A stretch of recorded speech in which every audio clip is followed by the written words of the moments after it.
that they need to prepare to reopen. We've also had very positive conversations with our professional sports teams, the Celtics, the Bruins, the Patriots, the Red Sox, and the Revolution. And this order will also allow professional sports teams to begin practicing at their facilities in compliance with the health and safety rules that all the leagues are developing. Facilities are still closed to the public at this time. I know we still aren't to the point where we'll have our pro sports teams back playing anything yet. The leagues are obviously working hard to host games again, and I think we all hope that at some point opening practice facilities will help make that happen a little sooner. You know, there's just so many times you can actually watch the Patriots beat the Falcons, or the Celtics beat the Lakers, or the Bruins beat the Canucks, or the Red Sox beat the Yankees, or the Cardinals, or the Angels. At some point, it's got to be live. And I think for all of us, live sports, and especially pro sports, would be a great thing to see again, because not only will it be a significant milestone for those of us who are fans, but it will also send a big signal that we've continued to do all the things that we need to do to contain and control the virus and keep it in check. This reopening, of course, will also be gradual and requires a lot of patience for everyone. And as I've said before, this virus answers to no one and isn't playing by any set of rules. There was a really interesting story in the Washington Post. There's a columnist there who writes a column called Health 202. 202 obviously is the Washington area code. And all she writes about is healthcare issues. And she recently wrote a piece where she talked about the fact that with so much of the data associated with coronavirus being murky, it puts public health officials in sort of an awkward spot. And as I read the story, my conclusion was it didn't just put us in an awkward spot, it put practically everybody in an awkward spot, because it is one of these things where as more and more information becomes available, what was once true suddenly becomes less true, and what was once less true becomes more true.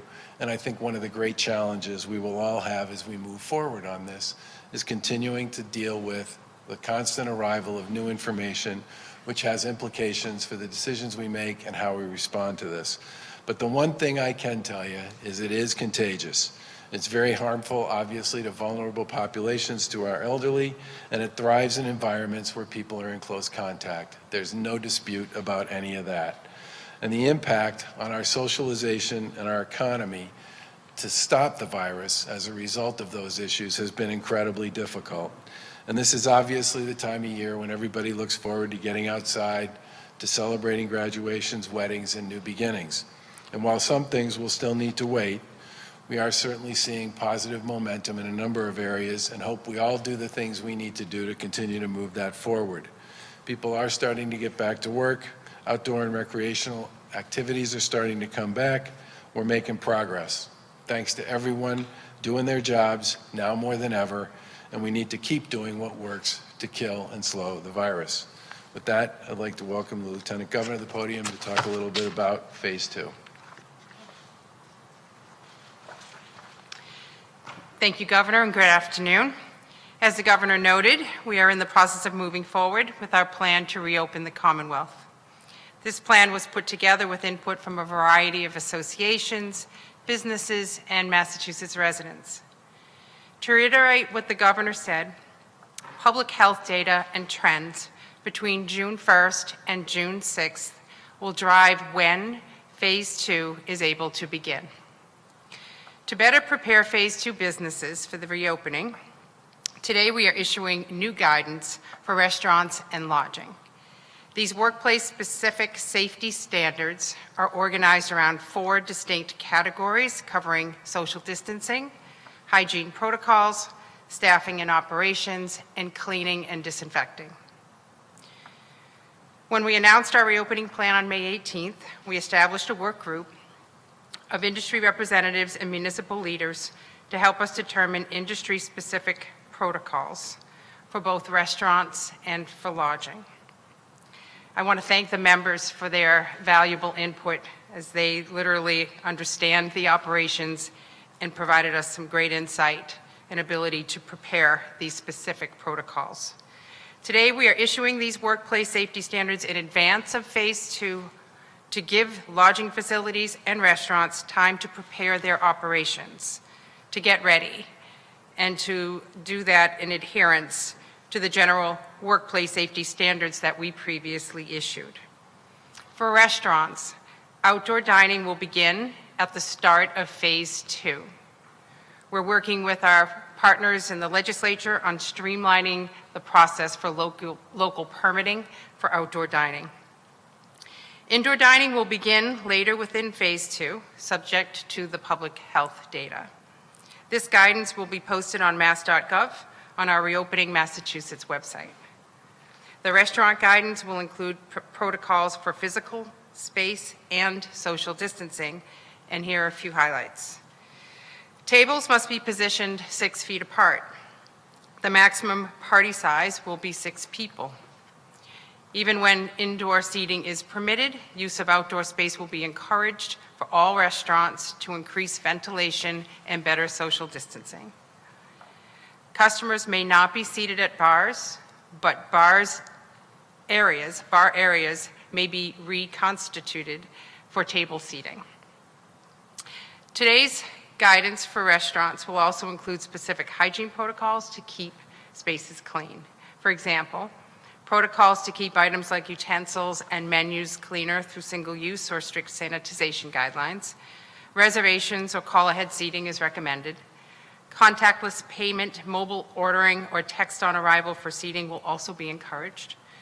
Restaurants should also provide training to workers on up-to-date safety information and precautions, including hygiene and other measures aimed at reducing disease transmission.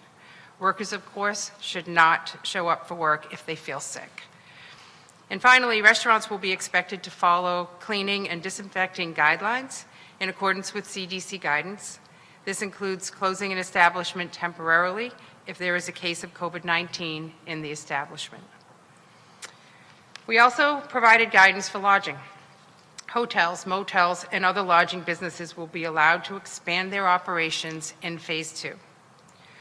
Lodging safety standards apply to all forms of lodging, and that includes hotels, motels, inns, bed and breakfast, short-term residential rentals, including those arranged through online hosting platforms such as Airbnb and VRBO. Event spaces like ballrooms and meeting rooms are to remain closed. On-site restaurants, pools, gyms, spas, golf courses, and other amenities at lodging sites may operate only as these categories are authorized to operate in accordance with our phased reopening plan. And lodging operators must inform guests of the Commonwealth's policy urging travelers to self-quarantine for 14 days when arriving from out of state. The lodging guidance includes social distancing protocols, cleaning and hygiene protocols, and guidance to limit and streamline staffing operations and keep people spread out during their shifts. Finally, this guidance contains specific instructions on enhanced sanitization protocols between guest visits. And after departures, lodging establishments are asking to clean and sanitize all surfaces, wash linens and bedspreads, and may consider leaving a room vacant for 24 hours when possible between guests for deep cleaning. And in the event of a positive case of COVID-19, the room used by that guest may only be returned to service after undergoing an enhanced sanitization protocol in accordance with CDC guidelines. These full guidelines will be posted, as the Governor stated today, at the Massachusetts State Coronavirus website, mass.gov/COVID-19. For additional information, establishments can access additional worker safety guidelines and resources at the OSHA COVID-19 webpage or the CDC. In closing, I just want to acknowledge the sacrifices that so many people in the restaurant and lodging industries have made since the start of the fight against COVID-19. Your restaurants and your businesses make up the fabric of our Commonwealth and define our economy and our communities. As we move forward in reopening our economy, we understand the importance of balancing public health and economic health, and we need to do everything we can to support both. Together with state and local governments, We balance the shared goals of maintaining both public safety as well as getting our economy back up and running. And as we navigate these next phases in our fight against COVID-19, we will continue to work with our industry partners to do what's best for local main streets and downtowns. I'm confident that the restaurant and lodging owners, managers, servers, bartenders, and staff, and the many others who make up these industries will get back to work, will reopen their doors and their places to the residents across our Commonwealth, and be able to offer the things from your places that people know and love so much in their communities, and will do so as safely and as quickly as possible. Thank you. Back to the governor. Questions? Explain, I know you had said a couple of weeks ago you wanted indoor and outdoor dining, because that was the goal. Why did you decide to do it this way, outdoor first and then indoor? You would conceivably think that maybe restaurants could space tables 6 feet apart in some restaurants. I think part of it had to do with the guidance we got from the public health folks that working with a new model, if you could do it outdoors, the ventilation obviously outdoors is a lot better than the ventilation indoors. It would give people a chance to figure out how to work between the tables with respect to the degree of the spacing. And we also got a lot of positive feedback from our colleagues in other states that started with outdoor first as a mechanism to create a sort of a walk back into the process of operating indoors as well. And it is spring. I'm sorry? And it is spring. Yeah. Governor, a question I asked Mayor Walsh yesterday after the announcement on the marathon was what happened, what do you suspect happened with the Kennedy Charles? He said that's a state decision. Any thought being put into that at this point? We've had early preliminary conversations with those folks, but nothing more. And I don't believe there's an immediate deadline with respect to when that decision has to be made. And obviously, the other folks who are particularly interested in this, in addition to the participants and the sponsors, is the City of Cambridge, who we also need to spend some time with. Yeah. 3 weeks ago today, golf courses were allowed to open and with severe restrictions. And as of today, Massachusetts is the last state to open practice ranges and driving ranges. Are you going to give any consideration to opening those? Those open, I believe, under this report in phase 2. Now, the state has spent a lot of time telling private businesses how to open properly and safely. Yet the state owns 2 golf courses, probably O.J. Martin. They're closed for the last 3 weeks and indefinitely. Why is that? Why can't they open safely? Everybody else has been open since then. I think we're pursuing what I would call an abundance of caution strategy on a number of these issues, and that happens to be one of them. Well, a golf pro, in a golf shop wants to know why you can go into a Home Depot where there are hundreds of people under one roof. We can't allow 1 or 2 individuals into a golf shop to purchase golf merchandise. Why is that? I think from our point of view, the best thing we can do is recognize that certain kinds of industries need to be open on an essential basis because of the goods that they sell. Others that don't meet that essential category are typically opening later. And that's pretty much the way it's worked in every state in the country and every country in the world. And I'm okay with following that. Governor, could you speak to the, we talked to a couple restaurant owners, and they've expressed concern, just people are afraid to kind of go into a restaurant.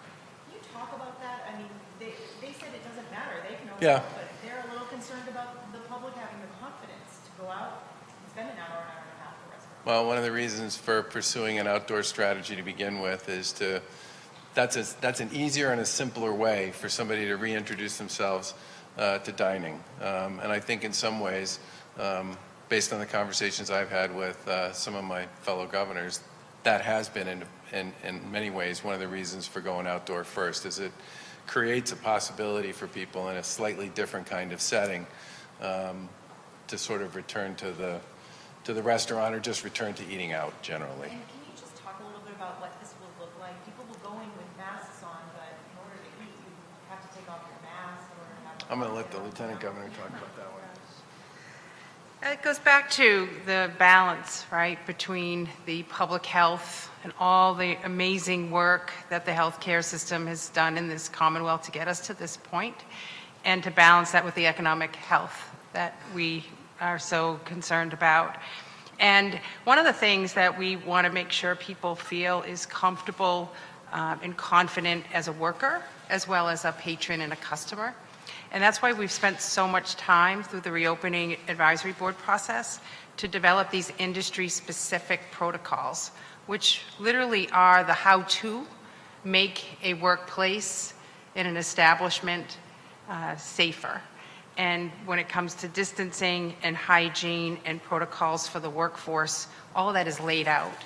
And to do it in a way that's easier for the owner of this establishment to comply. So having a checklist, literally, with these are the things you need to do in order to make your workplace safer, and then to have a poster and post that in a place so that the public and the workforce knows you've taken it seriously and that this place is safe. That, for instance, between seatings, there will be a sanitization process. That tables won't be preset with utensils and plates. That condiments won't be on the table when you get there. That both workers, as they move around the restaurant, have to wear a face covering. And that patrons wear their face covering coming into the restaurant and then moving about the restaurant if they need to use the facility. But while seated, they don't need to wear their face covering, and they can enjoy the experience of dining out, which is what we're trying to achieve in this process. And as we have done since the beginning of this process, we've introduced some activities, we've observed how it's going, and then it allows us to continue to move forward and add more, which is the sequencing that other states have included in their reopening plan around starting with outdoor and then moving to include indoor. I have to say, some states have been very creative and communities around how to organize outdoor dining. And that is something that Secretary Keneally and I and the work group are very interested in developing the best practices and strategies with municipal leaders to come up with exciting and new ways to have a dining experience outdoors. And as the governor said, the weather is getting better, so we can see more of those opportunities throughout our Commonwealth. Has there been any discussion about open container laws at all, and maybe relaxing some restrictions? I know, for Right. example, the Cape Cod Chamber of Commerce was talking about shutting down streets and setting up tables outside for outdoor dining. Has that been discussed at all? Yes, the issue about how to consume on-premises, how to change licenses to include on-premises alcohol in a restaurant that doesn't have outdoor capacity, and that kind of alcohol service is all under consideration. We're working closely with the legislature in addressing these and to try to give the restaurant operators some options and some different tools to work with during this time. Following up on that, there's many restaurants in Massachusetts that just aren't set up for outdoor dining. If they want to take advantage of this, you go a little bit deeper into what you're doing to maybe streamline, whether it's permitting or allowing them to make the changes needed to comply with the law, but also to Yes, typically it is a multi-step process and a time-consuming process, could take up to 6 weeks to allow for this on-premises consumption that might not exist for a restaurant today. That is the very process that, working with the legislature, can be collapsed into a streamlined, more efficient approval by local officials. And we're working with them to educate them about how to do that so that these decisions can be made more efficiently and help restaurants that don't have outdoor capacity gain the permit and be able to establish that. We're also working with the Mass Department of Transportation through our Complete Streets program to expand opportunities on sidewalks and roadways. And I've had a lot of conversations with managers and mayors who are looking at outdoor public areas to work with their businesses and restaurant owners to be creative about events that could create dining experiences to get people back and interested in dining outside of their homes. I would fully expect that you're going to see, if we can get this worked out with the legislature, you're going to see a lot of parking lots and other kind of open spaces convert, which I think would be perfectly appropriate. Can local boards of health, are they prepared to enforce, it seems like every phase, every round of new opening, it's more and more burdens on the enforcement mechanism locally. What are you doing to back them up? Can they do this? Can they control restaurants? Well, first of all, they do have help on this stuff in particular. There are a number of players in most local communities beyond the Board of Health who have something to say about issues associated with restaurants. The second thing is we have twice put tranches of new money into the local boards of health over the course of the past several months. And part of the reason we set up a collaborative tracing program working with Partners in Health and with our community health centers and with the local boards was so if the local boards wanted to be able to turf some of this stuff to another entity to support them, they'd still have access to all the data and all the information. They could agree to do that. So as far as contact tracing, are restaurant reservations going to be similar to what we're seeing in salons and barber shops? We're taking out names, taking out information? I believe so, yeah. Yeah. So your restaurant reservation would kind of be a public record in that way? Well, if it's a private entity, I don't know if I would call it a public record, but But yeah, it's subject to the contact tracing. it's encouraged, yeah. Governor, did I understand correctly, someone like going to a Airbnb on a date would have to self-quarantine for 14 days? So in phase two, lodging, as I described, is able to open for hotel service within the room service, and they can begin taking reservations. The hotel operator or manager, the staff, must tell the person who's making the reservation that we have a policy in Massachusetts that urges a 14-day quarantine. It is up to the individual customer or consumer to self-comply.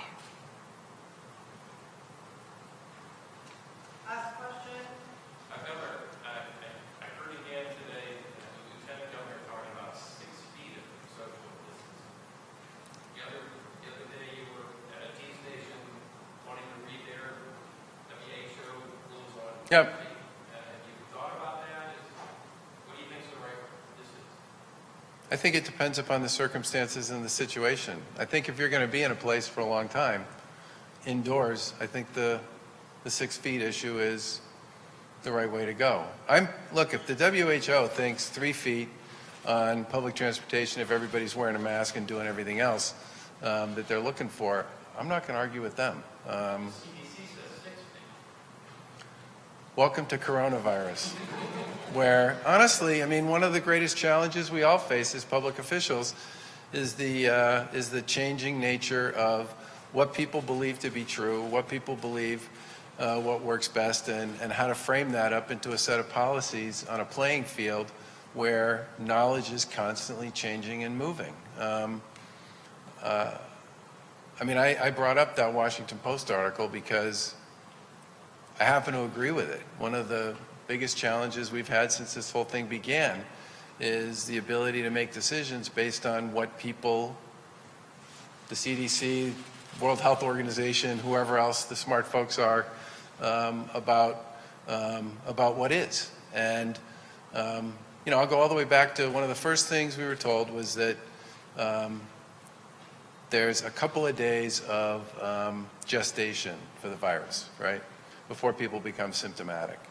So a lot of organizations, some with a big push from us, and this wasn't just true here in Massachusetts, this was true all over the country, were encouraged to test the temperatures of their workers before they could go to work.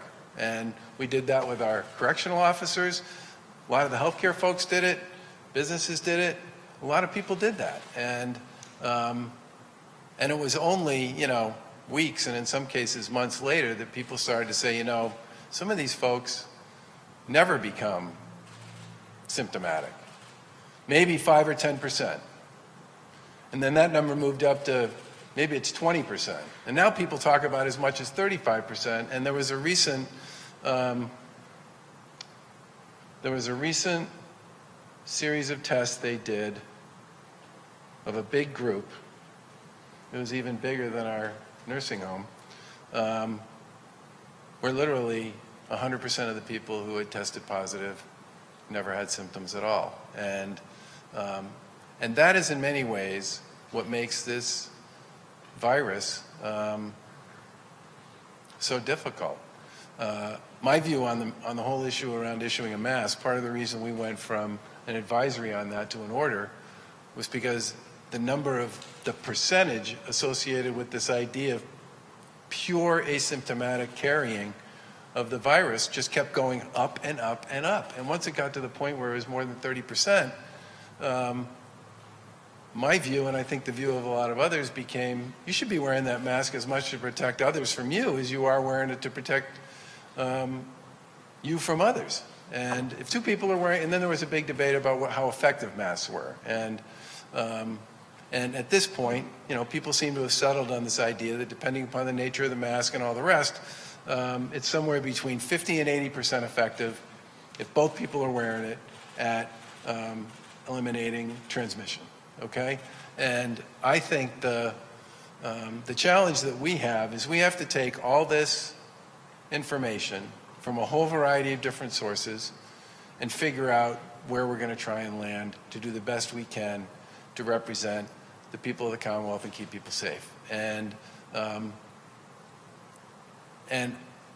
I am hoping that over time, this big funnel of points of view will shrink to the point where we have a much narrower frame in which people view a lot of this stuff. I'm hoping the same thing happens with serology testing. I'm hoping the same thing happens with a number of other issues on this. But one of the great challenges we all face, which is why we constantly talk about face coverings and hand washing and hand sanitizer and disinfectant and all the rest, is because those tools, and distance, those tools are enormously effective, sort of irrespective of some of these other issues. Testing. If I go Google, how many tests is enough? I can get a spread on that that's this big, right? With regard to how much testing you need to do to be effective with your test strategy. We have to decide. Now, we've landed on a testing strategy here in Massachusetts that will make us one of the largest per capita testers in the world, if not the largest, okay? And is that, South Korea is not going to test that much. I mean, there are a lot of places that aren't going to test at the rate we're going to test at. That's the rate we believe we need to test at based on our conversations with the experts here about sort of our demographics, our population density, and a whole bunch of other things. But I think in some ways, figuring this out and creating a framework we can move forward in Massachusetts is part of what creates the frustration that I hear and that we all hear from the you're not going fast enough and you're going too fast. Going back to Because a lot of folks will read a lot of the same information we read and land on one side of it or the other. And I'm completely sympathetic to that.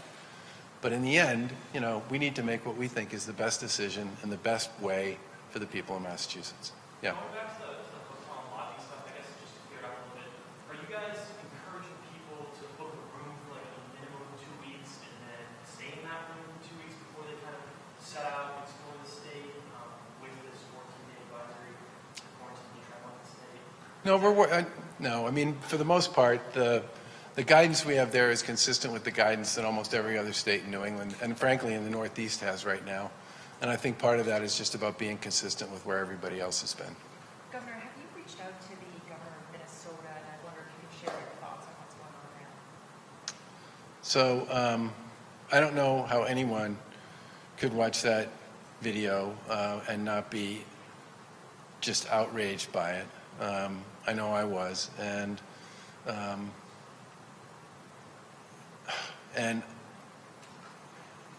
I say that as somebody who knows a lot of folks in law enforcement, and I believe in the important and critical role that law enforcement plays in keeping people safe. And one of the things I admire the most about sort of the attitude and a lot of the sort of framing around law enforcement in Massachusetts is every year we do the Hannah Awards, which are the most important and highest medal of honor you can get in law enforcement in Massachusetts. And the last couple of years, more than half the people who win those awards win them, or receive them is probably a better way to put it, because of some situation they were in where they de-escalated, they avoided trouble. They were in a tough, difficult, tense environment, and they used their training to do the things they needed to do to de-escalate the situation so that nobody got hurt. And I think I've talked to local leaders in Massachusetts about this. I've talked to our own folks about it, and it basically said that if people choose to protest, we need to make sure they have the ability to do that. We hope people protest peacefully, but honestly, it's a moment like that, an event like that, I can't imagine why people wouldn't want to get out in the streets and make a point about it. And have you reached out to the governor there? I haven't, no. Thanks, everybody. Thanks, everybody. There's a bill on your desk about nursing home data reporting. Any thoughts on that? I know they just passed yesterday. Is it okay if I read it first? Okay. Obviously, we care a lot about reporting. We've done a lot of work to enhance our reporting here in the Commonwealth. We think it's important. Thank you.